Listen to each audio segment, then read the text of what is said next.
शुचिपद, ये कर्ण और शोन का अभ्यास तो संपूर्ण हो गया, तो अब तुम क्या करोगे? अब शस्त्र विद्या का ज्ञान प्राप्त करना होगा 2 वर्षों तक, फिर किसी युद्ध में जाकर अपने प्राण गंवा दूंगा। युद्ध करेंगे 2 राजा और व्यर्थ मृत्यु मेरी होगी। तुम्हारे हाथों हस्तिनापुर की विजय भी तो हो सकती है। किंतु विजय तो केवल राजा को प्राप्त होगी वृषाली।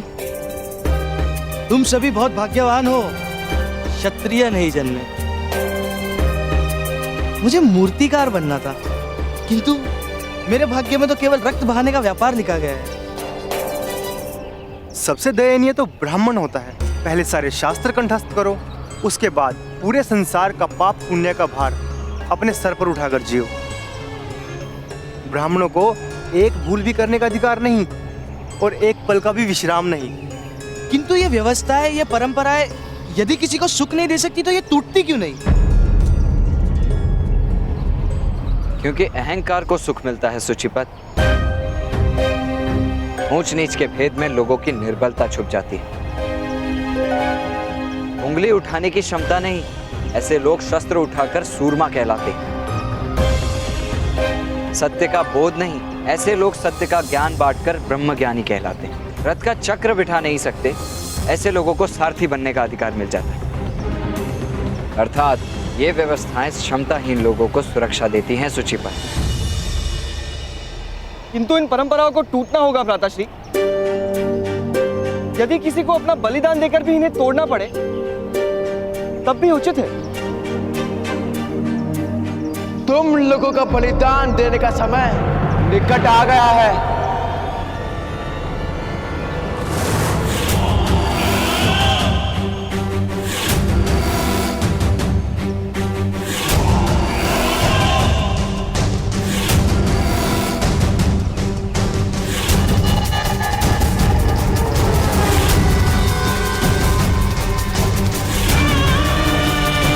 राजकुमार दुर्योधन, युवराज कहो मूर्ख।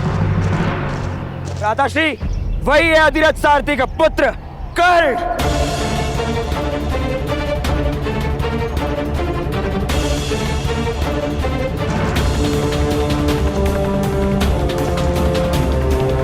यदि अपनी रक्षा कर सकते हो तो कर लो।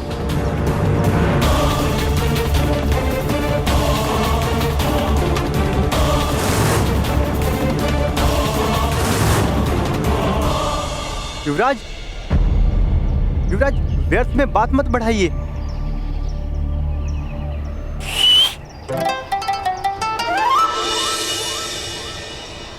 जॉन, वामिल, यहाँ ऊपर आ जाओ।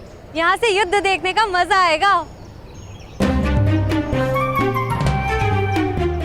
शुचिपद, उत्तम, ऊपर आओ जल्दी।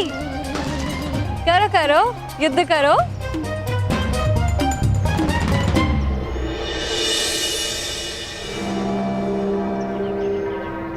देखिए राजकुमार, रक्त देखकर अस्वस्थ हो जाते हैं हम। क्षत्रिय नहीं है ना? आप अवश्य मेरे भ्राताश्री के साथ द्वंद्व कीजिए, किंतु ध्यान रखिएगा आपको बहुत घाव ना हो।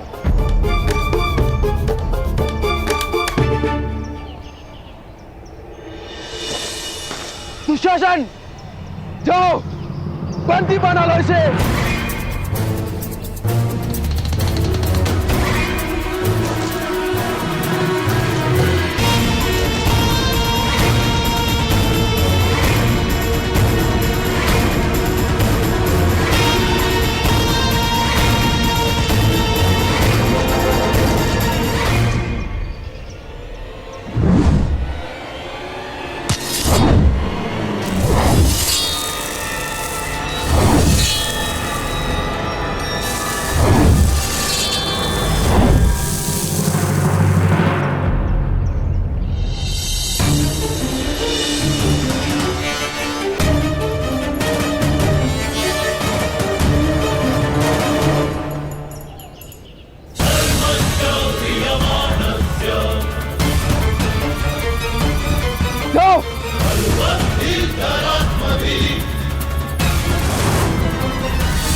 रहने दो युवराज। राजकुमार होने मात्र से शक्तिमान नहीं हो जाता कोई। मैं तो तुम्हें केवल दंड देने वाला था, किंतु अब मुझे तुम्हारे प्राण लेने पड़ेंगे।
महाराज, धृतराष्ट्र ने आदेश दिया है, सभी राजकुमारों को इसी क्षण राजभवन में उपस्थित होने को कहा है।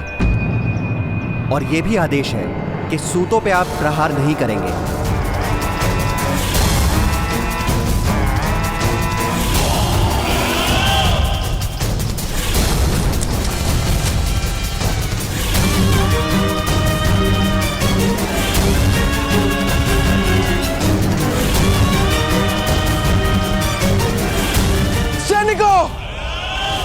इन सबको बंदी बना लो, अन्यथा तुम सबकी मृत्यु निश्चित है।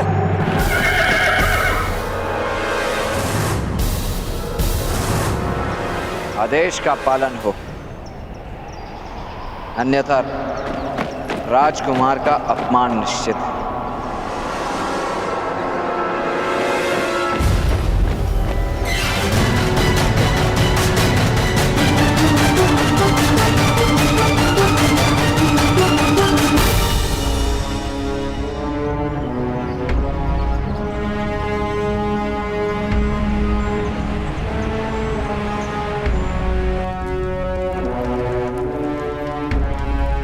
मेरा परामर्श है कि इस विषय को यहीं समाप्त कर दिया जाए।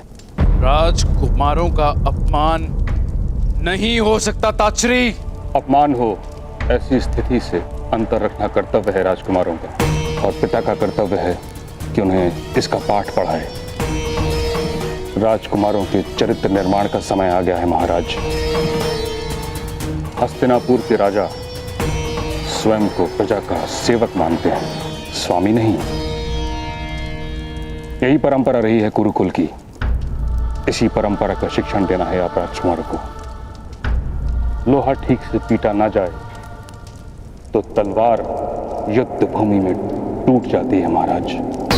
आज राजकुमारों के चरित्र का निर्माण होना है। अगर आज ये नहीं हुआ तो भविष्य में प्रजा के विद्रोह का सामना करना होगा उन्हें।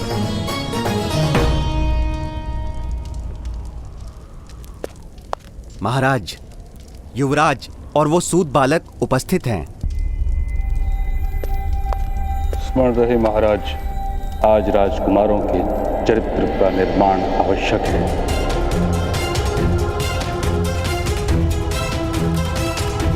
तभी उनका भविष्य सुरक्षित रहेगा।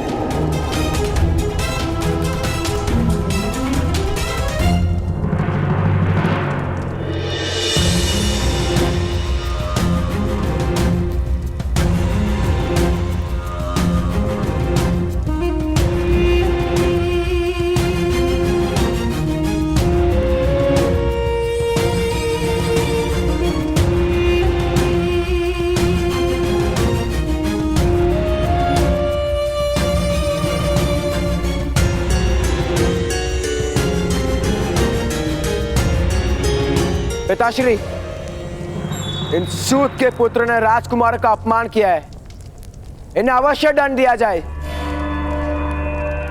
कौन है अपराधी? नाम क्या है? वही हूं मैं महाराज, जिसने आपके पुत्रों के प्राणों की 2 बार रक्षा की है।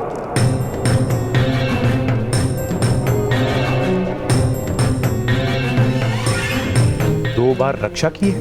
आज जब ये मुझसे युद्ध करने आए तो इन पर प्रहार न करके मैंने इनके प्राणों की रक्षा की, और इससे पूर्व इनके जन्म के समय महामुनि व्यास को अपने रथ में बिठाकर लाया था मैं। राधे कर्ण? सूत पुत्र कर्ण।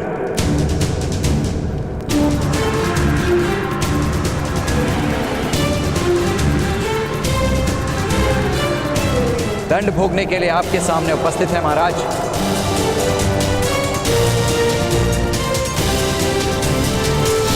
दुर्योधन, आज तुम इस व्यक्ति के कारण ही जीवित हो। तुम्हारे जन्म के समय यदि राधे ने अद्भुत साहस तथा रथ विद्या का प्रमाण ना दिया होता तो तुम्हारा जन्म ही संभव ना था। बिच्छू होता है वो जो रक्षा करने वाले को ही दंश देता है। तुम तो मनुष्य हो, उपकार का विस्मरण नहीं कर सकते पुत्र। तो मैं क्या करूं पिताश्री? कर्ण पर लगाए आरोप को निषिद्ध घोषित कर दो पुत्र। किंतु महाराज, राजा पर किया गया उपकार क्या अपराध करने की अनुमति है? तात्पर्य? वर्षों पूर्व जो मैंने इस सभा में कहा था वही आज भी कहता हूं महाराज। क्षमा नहीं, न्याय दीजिए। मेरा अपराध सिद्ध कीजिए अथवा मुझे निर्दोष घोषित कीजिए।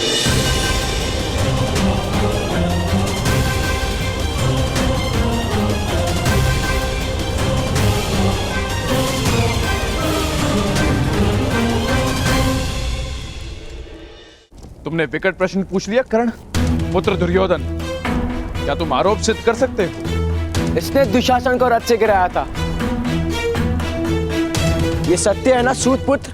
हम असत्य नहीं बोलते।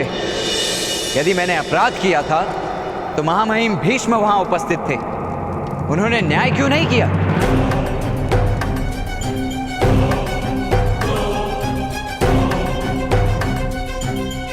महाराज, उस परीक्षा में कर्ण एक असफल सारथी सिद्ध हुआ था, वही उसका दंड था। ऐसी स्थिति में राजकुमार ने मिथ्या आरोप लगाया है महाराज। राजकुमार को दंड दिया जाए।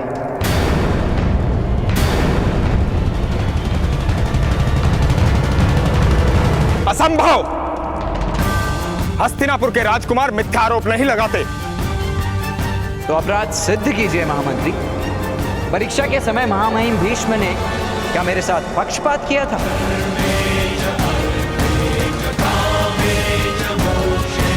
हठ मत करो कर्ण। मैं हट नहीं कर रहा महामहिम, आग्रह कर रहा हूं, सत्य का आग्रह। निर्बल मनुष्य को सम्मान प्राप्त करने हेतु केवल एक ही शस्त्र अवगत होता है, सत्याग्रह का शस्त्र। सत्य का आग्रह कर रहे हो कर्ण। सदैव यदि सत्य पर चलने की क्षमता नहीं हुई तो जीवन विफल हो जाएगा तुम्हारा।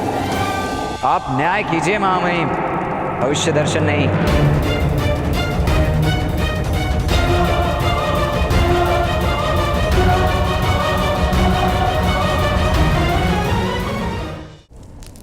महाराज, परीक्षा के समय जो हुआ उसे अपराध नहीं माना जा सकता।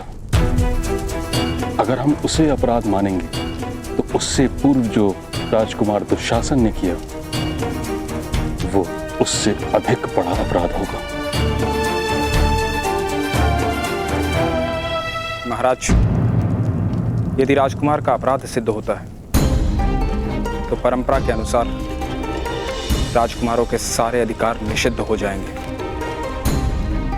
विदुर, तुम अनुज हो मेरे, कोई तो मार्ग निकालो। मार्ग तो सदैव सत्य का होता है भ्राता धृतराष्ट्र। मैं तुम्हें आदेश देता हूं विदुर कि मेरे पुत्रों को कोई दंड नहीं मिलना चाहिए। धृतराष्ट्र, महाराज के आदेश का पालन हो विदुर।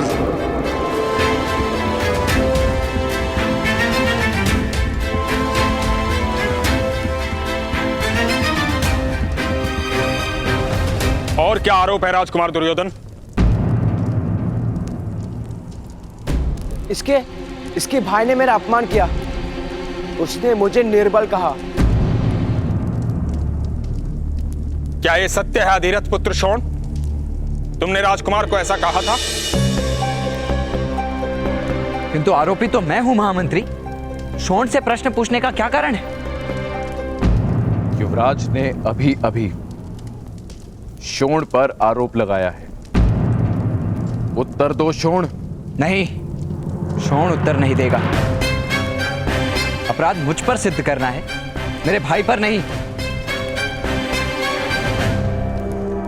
उत्तर दो सूतपुत्र, सत्य बोलो।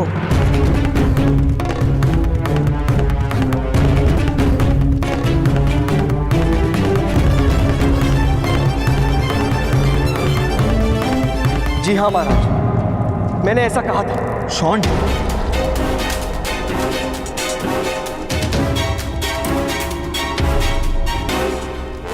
अर्थात राजकुमार ने मिथ्या आरोप नहीं लगाया। अपराधी का दंड निश्चित किया जाए महाराज। न्याय संहिता के अनुसार युवराज के अपमान का क्या दंड है? अपराधी को 10 कोड़े मारने का आदेश है।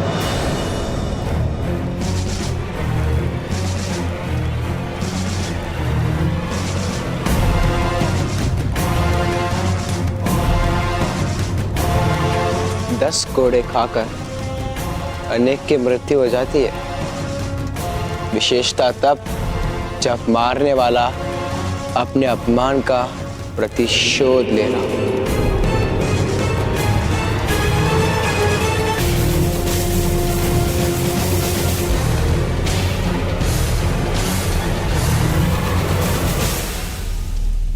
यह अन्याय है। ऐसा दंड आप नहीं दे सकते। यदि यह परंपरा है तो इसे तोड़िए महामहिम भीष्म। हस्तिनापुर की प्रजा आपको देवता मानती है। अपने सामर्थ्य का प्रदर्शन कीजिए। इस अन्याय को होने से रोकिए महामहिम।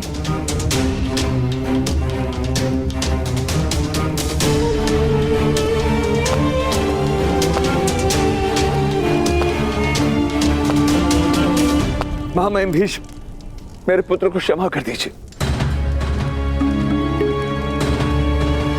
उसकी मृत्यु हो जाएगी, उसकी मृत्यु।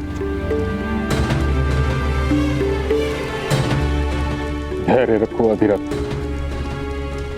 मैं तुम्हारे पुत्र की मृत्यु नहीं होने दूंगा।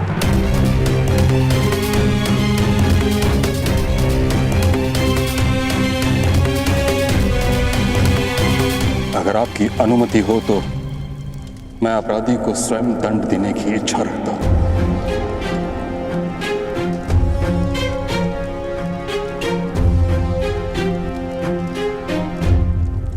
महामहिम भीष्म, आप मेरे भाई को दंड नहीं दे सकते।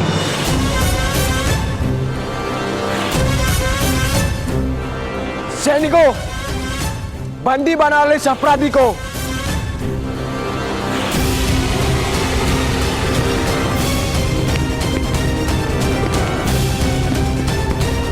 यदि किसी को मृत्यु प्राप्त करनी हो तो शोण को स्पर्श करें।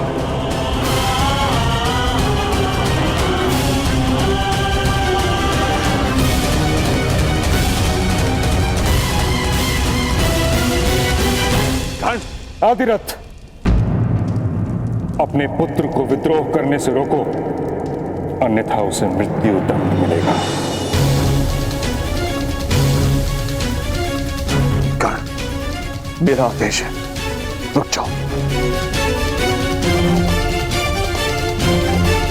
महामहिम भीष्म, मैं वचन देता हूं, मेरा पुत्र कर्ण शोण को दंड भोगने से नहीं रोकेगा।